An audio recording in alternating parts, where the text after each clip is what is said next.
नमस्कार, स्वागत है आपका। आप देख रहे हैं हर खबर हरियाणा। मैं हूं आपके साथ अनाया शर्मा। शुरुआत करेंगे बुलेटिन के विस्तार से।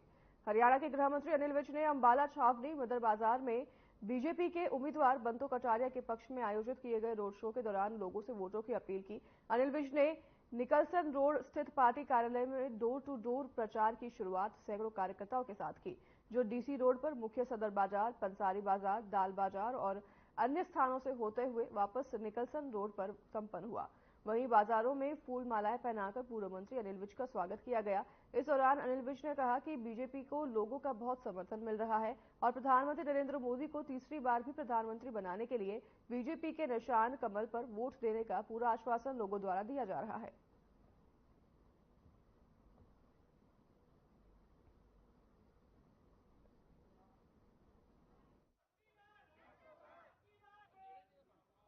बात यह है, हुड्डा साहब का पसीना और कांग्रेसियों का पसीना सारा देश देख चुका कि क्या काम करके इनको ये पसीना इनको पैदा किया अपने अंदर। कितने स्कैम हैं, हुड्डा साहब बताए ना कांग्रेसियों को। सारे देश में जो स्कैम हुए हैं, हरियाणा में जो स्कैम हुए हैं, बताए किस बात का केस चल रहा है इनके ऊपर।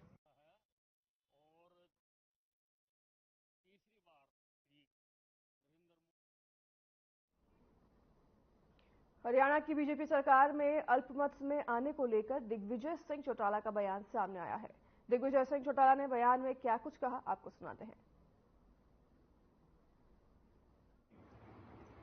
तो 40 में से पहले तो माइनस करो रणजीत सिंह जी का, जो 41वां जो विधायक थे वो तो माइनस हो गए।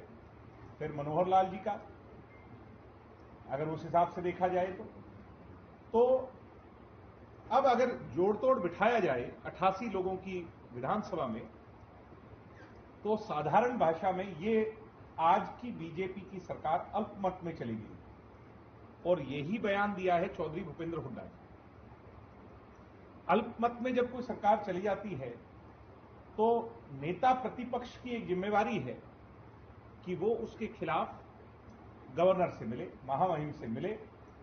अल्पमत की सरकार कोई भी कैबिनेट का फैसला नहीं ले सकती।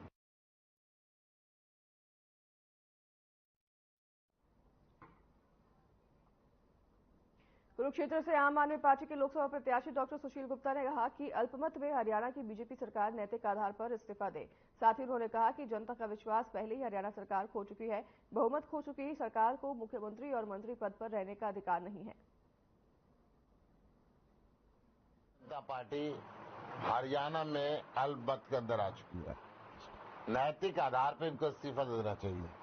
मैं हरियाणा के गवर्नर से अनुरोध करता हूं कि सरकार को तुरंत प्रभाव से बर्खास्त करें।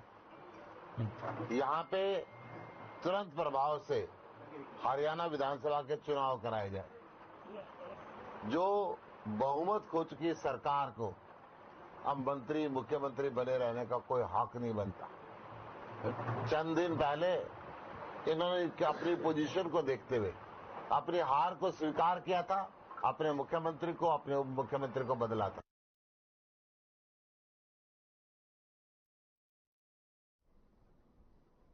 कुरुक्षेत्र जीटी रोड पर सेक्टर 32 में बनी द फ्लावर सिटी में प्लॉट लेने वाले सैकड़ों लोगों के साथ धोखाधड़ी हुई है और कंपनी मुख्य दर्शक बनी रही। वहीं प्लॉट खरीदने वाले लोगों में भारी रोष देखने को मिला। उन्होंने बताया कि यहां पर ना तो पानी की सुविधा है, ना सीवरेज की और ना ही बिजली की सुविधा है। फिर भी धक्के से उनसे ब्याज वसूला जा रहा है। और साथ ही लोगों ने ये बताया कि उन्होंने द फ्लावर सिटी के सारे डिपार्टमेंट की शिकायत दर्ज कराई है।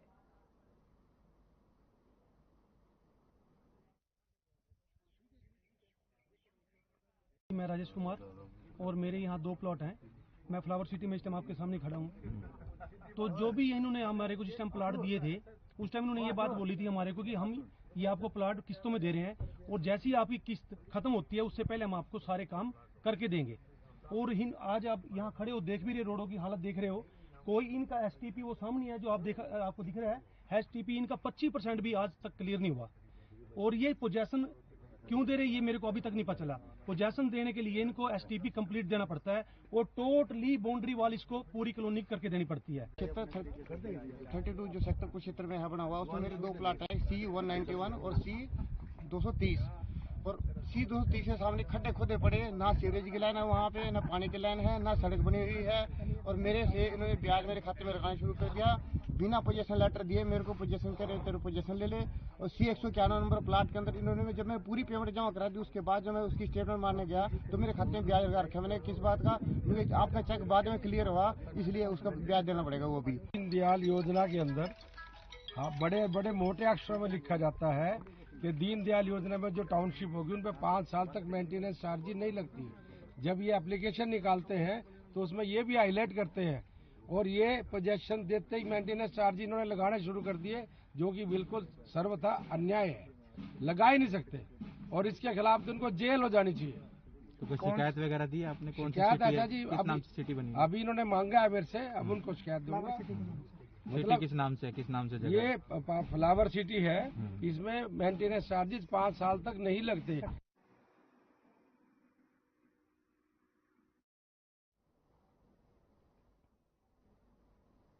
हिसार लुधियाना के बीच में पैसेंजर ट्रेनों के पिछले 20 दिनों से बंद होने के कारण जहां यात्रियों को भारी परेशानियों का सामना करना पड़ रहा है, तो वहीं जाखल हिसार रेल मार्ग पर यात्री ट्रेनों का आवागमन पूरी तरह से बंद होने से यात्रियों को बस या अन्य निजी वाहनों से महंगा सफर करना पड़ रहा है।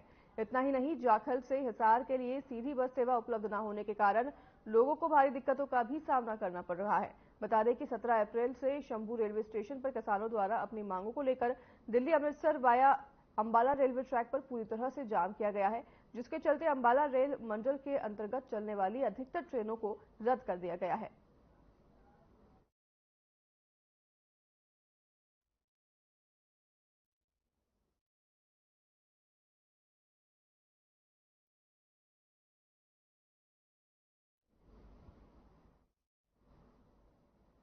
लोकसभा चुनाव की वोटिंग से ठीक पहले हरियाणा में बड़ा उलटफेर हुआ है। बता दें कि 3 निर्दलीय विधायकों ने बीजेपी छोड़ कांग्रेस के समर्थन का ऐलान किया है।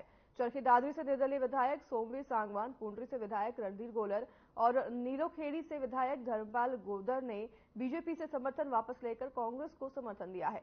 तीनों ने भूपेंद्र सिंह हुड्डा और हरियाणा कांग्रेस प्रदेश चौधरी उदयभान की मौजूदगी में ये ऐलान किया है। साथ ही हुड्डा ने प्रदेश में राष्ट्रपति शासन लागू करने की मांग की है। विधायक जो इंडिपेंडेंट विधायक थे, चौधरी सोमवीर सांगवान जी, चौधरी रणधीर सिंह गोलर जी, चौधरी धर्मपाल गोदर जी, कि उन्होंने भारतीय जनता पार्टी से अपना समर्थन विड्रॉ करके आज कांग्रेस पार्टी को समर्थन दिया है। देखिए, सब लोग सत्ता की तरफ जाते हैं। आज सत्ता में भारतीय जनता पार्टी बैठी है। आज अगर सत्ता के लोभ में कोई जाता तो बीजेपी में जाएगा। इसलिए आपने समर्थन वापस। देखिए, हम पिछले 4.5 वर्षों से निर्दलीय चुनकर आए थे और हमेशा हमने ईमानदारी से भारतीय जनता पार्टी को समर्थन दिया था। लेकिन आज महंगाई चरम सीमा पर है, आज बेरोजगारी चरम सीमा पर है, आज किसान, व्यापारी, कर्मचारी, मजदूर हर वर्ग दुखी है। आज कई फैमिली आईडी और कई प्रॉपर्टी आईडी, उससे हर गांववासी, शहरवासी दुखी है। रामजी खतरा साहब तीनों हमारे साथी विधायक मोदी जी, धर्मपाल गोदर जी, गोलर जी, जिनकी आपने बात सुनी। देखिए, इनसे ये लगता है कि मौजूदा सरकार से लोगों का मनोरुख हो गया, और ये लोगों की बात देखकर ही आज उन्होंने फैसला किया कि जो उन्होंने समर्थन दे रखा था, समर्थन वापस दिया इन्होंने, और भारी बात से कांग्रेस पार्टी का समर्थन। मैं इसमें एक ही बात कह सकता हूँ कि ये इनका फैसला ठीक समय पर ठीक फैसला है, जनहित का फैसला है। और आज जन किसी में है कि ये माहौल बनेगा, एक लहर कांग्रेस के पक्ष में चल रही है।